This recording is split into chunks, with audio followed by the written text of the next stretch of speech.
Toujours au chapitre judiciaire, un dossier traîne selon la FGTB, celui dit de l'affaire Adecco Intérim. La société est accusée d'avoir incité ses propres employés à faire de la discrimination à l'embauche. Mais le procès n'a pas encore eu lieu et le syndicat socialiste s'en inquiète. Une trentaine de personnes ont manifesté aujourd'hui devant le palais de justice de Bruxelles. Il faut savoir qu'Adecco avait déjà été condamné en France pour des pratiques discriminatoires.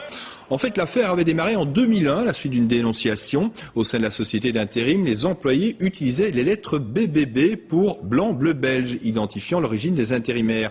Une pratique interdite. Aujourd'hui, Adecco affirme avoir mis un terme à ces agissements, mais le système continuerait sous une autre forme, comme l'explique le témoignage qu'a pu recueillir Marie-Pierre Deguet.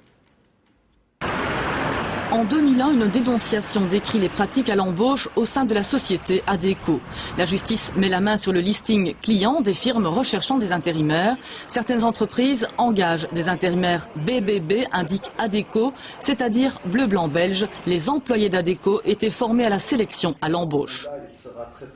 La couleur, marocain, africain, roumain, on devait tout dire. Adecco était très complet dans ce cadre. Mais c'était vraiment discriminatoire. Accusée de pratiques discriminatoires, la société d'intérim se défend. Seuls quelques employés d'Adecco recrutaient de cette façon. Ils utilisaient le terme BBB en disant, par exemple, j'ai un employé potentiel, c'est un BBB, il est parfait. C'est ce type d'information-là qui était fournie.